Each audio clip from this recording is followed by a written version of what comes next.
One to all last క్లాస్లో solvent extraction అనేటువంటి విషయం గురించి మాట్లాడుతున్నాను. అంటే సాల్వెంట్ ఎక్స్ట్రాక్షన్ అనేటువంటి ప్రాసెస్ ఏ విధంగా జరుగుతుంది, దాంట్లో మనం ఎటువంటి ఆపరేటర్స్ అనేటువంటి యూజ్ చేస్తాం అనేటువంటిది మాట్లాడుతున్నాం. దాంట్లో ఫ్యాక్టర్స్ అఫెక్టింగ్ సాల్వెంట్ ఎక్స్ట్రాక్షన్,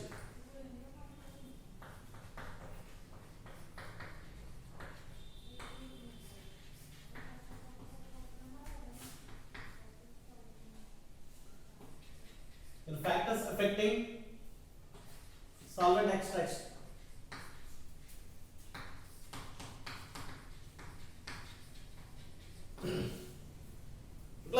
దీన్ని ఇన్ఫ్లుయెన్స్ చేసేటువంటి ఫ్యాక్టర్స్ ఏంటి అనేటువంటి దాన్ని చూసినట్లయితే దేని గురించి అంటే rate and selectivity of extraction.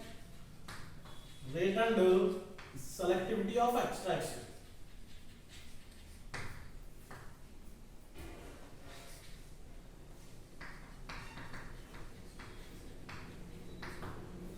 Imply చేసేటువంటి ఫ్యాక్టర్స్ ఫస్ట్ వన్ ఏంటంటే high value of partition coefficient. High value of partition coefficient. Partition coefficient. Second one వచ్చి choice of solvent.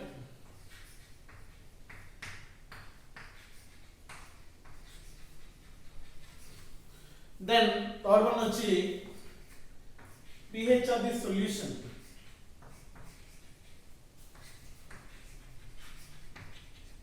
And fourth one వచ్చి temperature.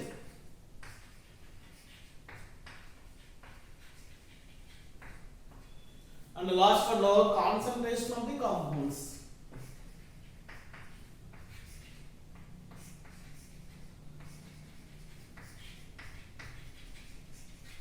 Concentration of the compounds.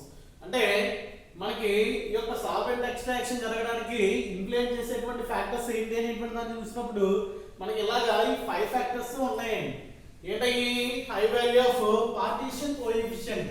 అంటే మనం ఇన్మిసిబుల్ solvent ఏదైతే కలుపుతున్నామో అది ఆ యొక్క సొల్యూషన్ లో ఏ రకంగా అది దాంతో మనకి డిస్ట్రిబ్యూట్ అవుతుంది అనేటువంటి విషయం చెప్పేటువంటిది ఏంటండి? Partition coefficient. ఆ వాల్యూ ఎలా ఉండాలంటున్నాడు? హై వాల్యూ ఉండాలని చెప్తున్నాడు. సెకండ్ ఏంటి? Choice of solvent. మనం తీసుకునేటువంటి సాల్వెంట్ ఏదైతే ఉందో అది కూడా ఏం చేస్తుందంట, దాని యొక్క సాల్వెంట్ ఎక్స్ట్రాక్షన్ అనేటువంటి ప్రాసెస్ ని ఇది ఎఫెక్ట్ చేస్తుంది. తర్వాత ఏంటి?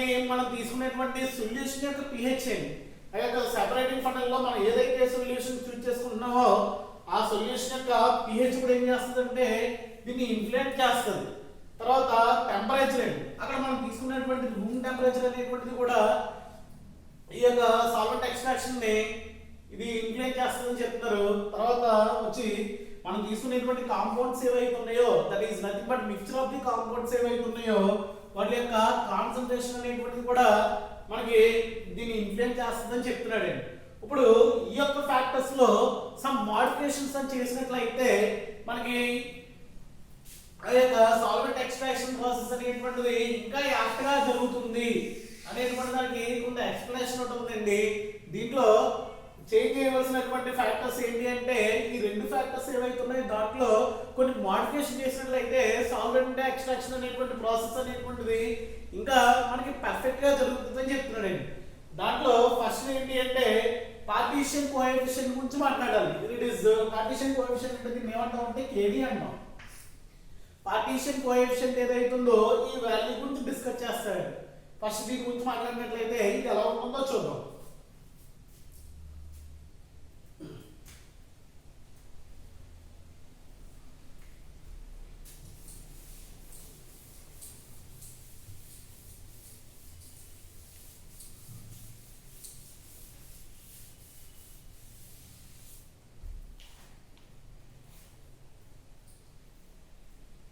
First one partition coefficient.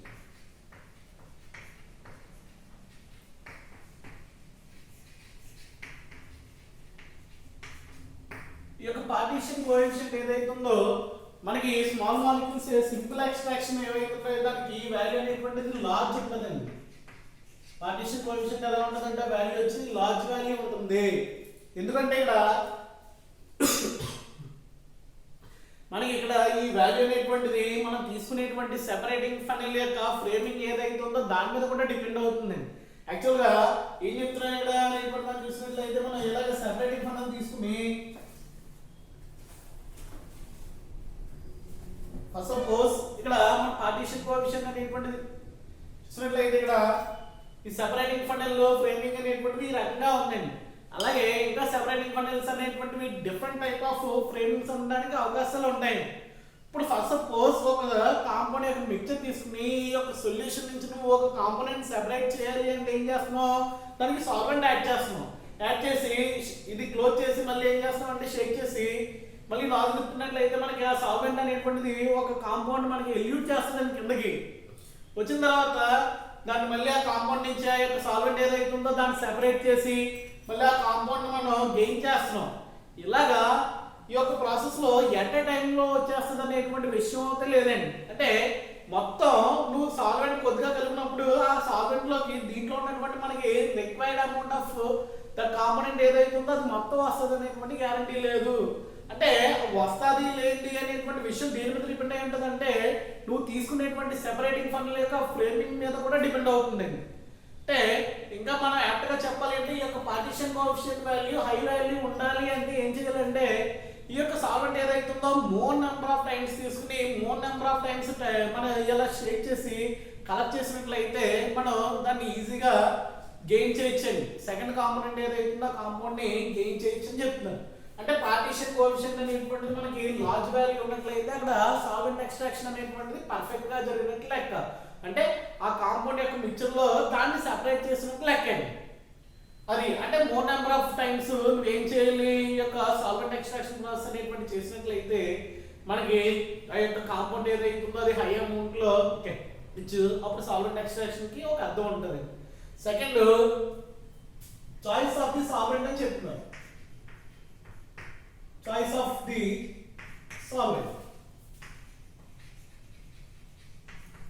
Choice of the solvent అంటే మనం ఏదైతే ఇన్మిసిబుల్ సాల్వెంట్ అనేటువంటి దీంట్లోకి యాడ్ చేస్తున్నామో ఆ యొక్క సాల్వెంట్ యొక్క క్యారెక్టర్ కూడా చాలా ఇన్ఫ్లుయెన్స్ చేస్తుంది సాల్వెంట్ ఎక్స్ట్రాక్షన్ ని. ఆ యొక్క సాల్వెంట్ ఉన్నటువంటి లక్షణాలు ఎలా ఉంటుందంటే చాయిస్ ఆఫ్ ది సాల్వెంట్ నువ్వు తీసుకునేటువంటి సాల్వెంట్ ఏదైతే ఉందో అది ఎలా రియాక్ట్ అవ్వాలంటే it is high distribution ratio with solute, high distribution ratio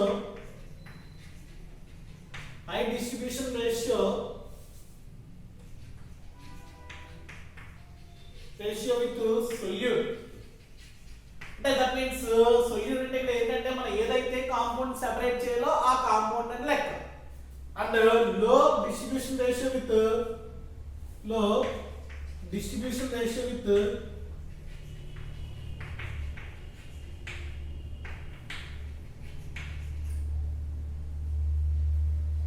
undesired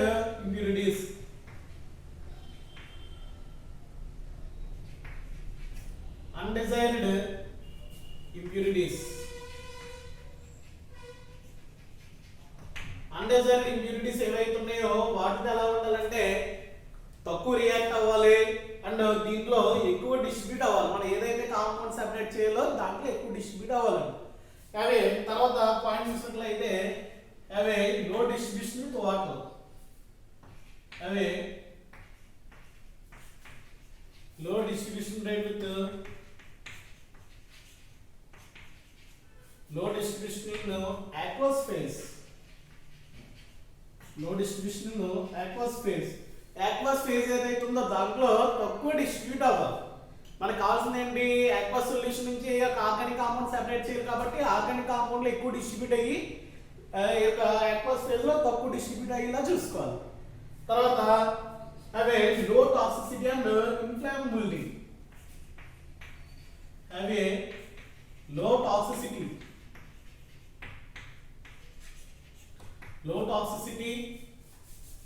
and ఇన్ఫ్లామబిలిటీ. అంటే దీని అర్థం ఏంటి, లో టాక్సిసిటీ అంటే టాక్సిక్ నేచర్ ఏదైతే ఉందో అది తక్కువ ఉండాలి, హానికరమైనటువంటి నేచర్ ఉండకూడదు. అండ్ ఇన్ఫ్లామబిలిటీ అంటే మండిపోయేటువంటి స్వభావం కూడా దీనికి ఉండకూడదు. ఇన్ఫ్లామబుల్ అంటే మంట మంట వచ్చేలాగా ఉండకూడదు అని చెప్తున్నాడు. ఆ తర్వాత చూసినట్లయితే ఈ మెయిన్గా ఈ విషయాలు అనేటువంటివి మనకి మెయిన్ రోల్ ప్లే చేస్తాయండి. దాని తర్వాత వచ్చి లో విస్కోసిటీ ఉండాలి, దీనికి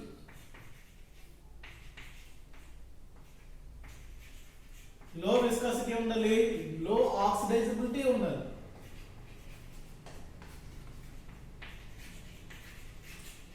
లో ఆక్సిడైజబిలిటీ ఉండాలి. ఈ లక్షణాలన్నీ కూడా మనం తీసుకునేటువంటి సాల్వెంట్ ఉన్నాయనుకోండి, అక్కడ సాల్వెంట్ ఎక్స్ట్రాక్షన్ అనేటువంటిది చాలా పర్ఫెక్ట్ గా జరుగుతుంది. ఇది మొత్తం సాల్వెంట్ ఎక్స్ట్రాక్షన్ సంబంధించినటువంటి కొన్ని మేజర్ ఇష్యూస్ ఏవైతున్నాయో వాటి గురించి మాట్లాడినట్లయితే ఇది ఫస్ట్ కాన్సెప్ట్ ఏదైతుందో అది ఇక్కడతో కంప్లీట్ అయిందండి. సెకండ్ బ్యాచ్ ఎక్స్ట్రాక్షన్ గురించి మాట్లాడు, అది ఎలా ఉంటుందో చూద్దాం.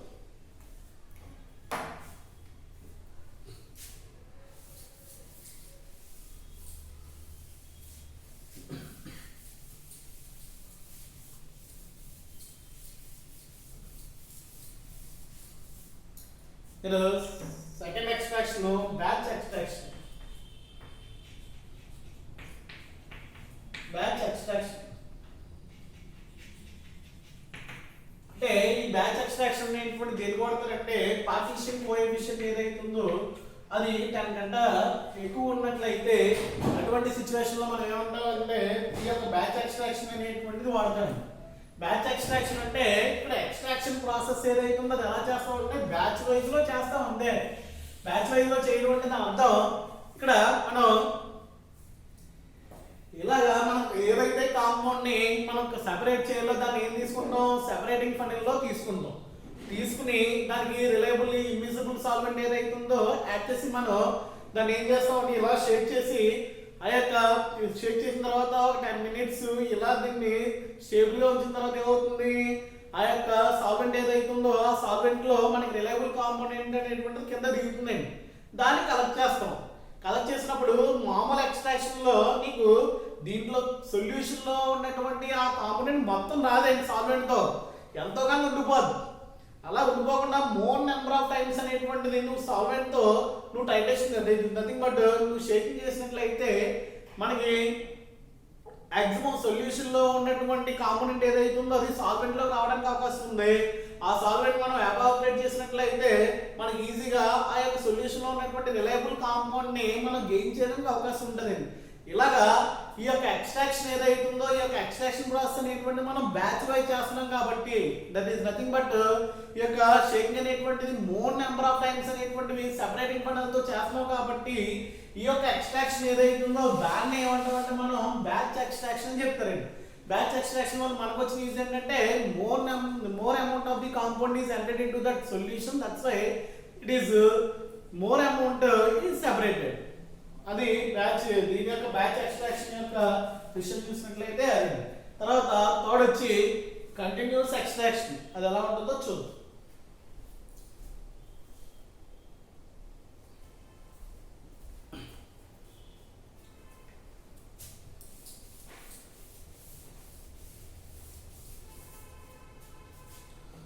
ఈ కంటిన్యూస్ ఎక్స్ట్రాక్షన్ అనేటువంటిది థర్డ్ కేటగిరీ అండి.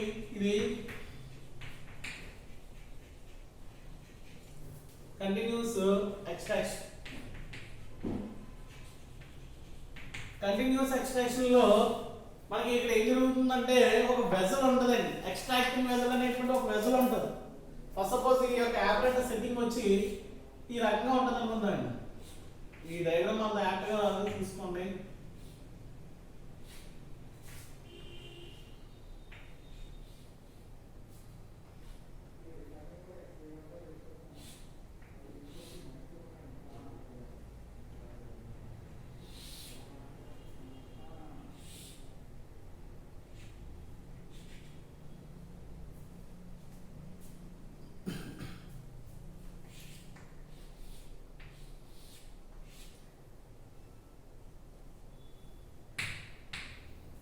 ఈ యొక్క కంటిన్యూస్ ఎక్స్ట్రాక్షన్ ఏదైతే ఉందో దానికి సంబంధించి ఒక ప్రాక్టికల్ ఎక్విప్మెంట్ ఈ రకంగా ఉంటుందని తీసుకుందాం.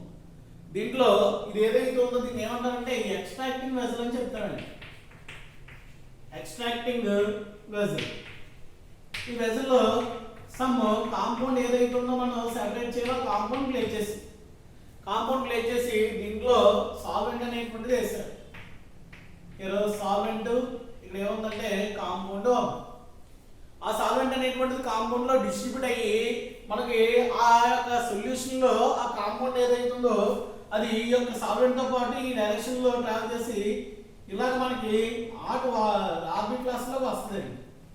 It is called boiling flask. Boiling flask ఇక్కడ ఏముంటది, ఇది compound, it is nothing but solution.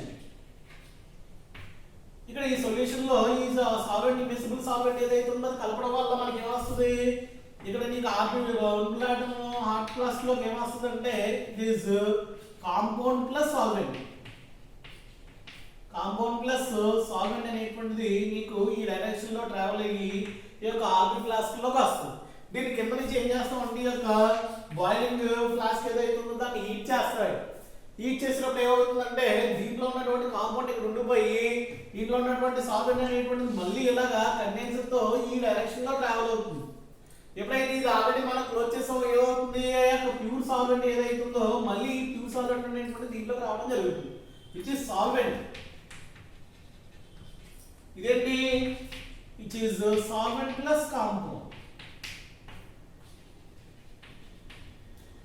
ఇలా ఈ ప్రాసెస్ రిపీట్ అవుతుందండి. అంటే దీంట్లో మొత్తం ఈ యొక్క సొల్యూషన్ లో ఉన్నటువంటి మనకి రిలయబుల్ కాంపోనెంట్ ఏదైతే ఉందో అది సెపరేట్ అయ్యే వరకు కూడా ఈ ప్రాసెస్ అంతా కూడా కంటిన్యూస్ గా జరుగుతుంది. కంటిన్యూస్ గా జరగడం వల్ల ఏంటంటే దీంట్లో మనకి ఏముంటదండి, ఫైనల్ గా మిగిలింది ఆ యొక్క ప్యూర్ కాంపోనెంట్ ఏదైతే ఉందో అది రావడం జరుగుతుంది. ఆ యొక్క సాల్వెంట్ అనేటువంటిది ఇలా మనకి ఎవాపరేట్ అయ్యి దీంట్లోకి మళ్ళీ ఈ యొక్క ఎక్స్ట్రాక్టింగ్ వెజల్ లోకి రావడం వల్ల ఏంటంటే ఓన్లీ ప్యూర్ కాంపోనెంట్ అనేటువంటిది మాత్రమే మిగులుతుంది. ఈ యొక్క ప్రాసెస్ అనేటువంటిది కంటిన్యూస్ గా చేయడం వల్ల దీన్ని ఏమంటాం అంటే కంటిన్యూస్ ఎక్స్ట్రాక్షన్ అని చెప్తాడు. దీన్ని ఏమంటాం అంటే కంటిన్యూస్ ఎక్స్ట్రాక్షన్ అని చెప్తాం. ఇంకా లాస్ట్ మెథడ్ ఒకటి మిగిలిందండి ఎక్స్ట్రాక్షన్ లో, that is counter current extraction. అది కొద్దిగా లెంతీగా ఉన్నటువంటి విషయం, అదేంటి అనేటువంటిది నెక్స్ట్ క్లాస్ లో చూద్దాం. ఈ రోజు మాట్లాడినటువంటి విషయాలు చూసినట్లయితే బ్యాచ్ ఎక్స్ట్రాక్షన్ గురించి మాట్లాడాను, తర్వాత కంటిన్యూస్ ఎక్స్ట్రాక్షన్ ఏదైతే ఉందో దాని గురించి మాట్లాడాను. బ్యాచ్ ఎక్స్ట్రాక్షన్ అంటే ఏంటి, మామూలు సాల్వెంట్ ఎక్స్ట్రాక్షనే, but more number of times అనేటువంటిది నువ్వు చేయడం వల్ల బ్యాచ్ వైజ్ లో చేస్తున్నావు కాబట్టి దాన్ని ఏమంటావు అంటే బ్యాచ్ ఎక్స్ట్రాక్షన్ అంటావు. ఇక్కడ ఏంటంటే ఇటువంటి సెటప్ ఒకటి ఉంటుంది, ఆ సెటప్ లో సొల్యూషన్ అండ్ సాల్వెంట్ తీసుకుని చేయడం వల్ల దాన్ని ఒక ఆర్బిట్ క్లాస్ కి నువ్వు కనెక్ట్ చేయడం వల్ల ఏంటంటే ఇక్కడ సాల్వెంట్ కాంపౌండ్ వస్తుంది, దాంట్లో సాల్వెంట్ నువ్వు ఎవాపరేట్ చేయడం వల్ల సాల్వెంట్ ఎవాపరేట్ అయ్యి మళ్ళీ దీంట్లోకి వచ్చి మళ్ళీ ఏమైనా కాంపౌండ్ ఉంటే దాన్ని సెపరేట్ చేస్తూ ఉంటుంది. అందువల్ల దీన్ని ఏమంటారంటే కంటిన్యూస్ గా జరగడం వల్ల దీన్ని ఏమంటా కంటిన్యూస్ ఎక్స్ట్రాక్షన్ అనేటువంటి ఒక పేరుతో పిలుస్తాం. ఇంకా మనకి ఈ యొక్క సెపరేటింగ్ టెక్నిక్స్ లో మిగిలిన ఏంటంటే కౌంటర్ కరెంట్ ఎక్స్ట్రాక్షన్ ఒకటి ఉంది, అయానిక్ ఎక్స్చేంజ్ అనేటువంటి ప్రాసెస్లు ఉంటాయి అని చెప్తే ఈ చాప్టర్ కూడా క్లోజ్ అయిపోతుంది. నేను ఏదైతే మీకు ఇంపార్టెంట్ అని చెప్తున్నానో అవి ఖచ్చితంగా చూడండి. ఈ రెండు మెథడ్స్ కూడా ఈరోజు పర్ఫెక్ట్ గా చదవండి. ఓకే.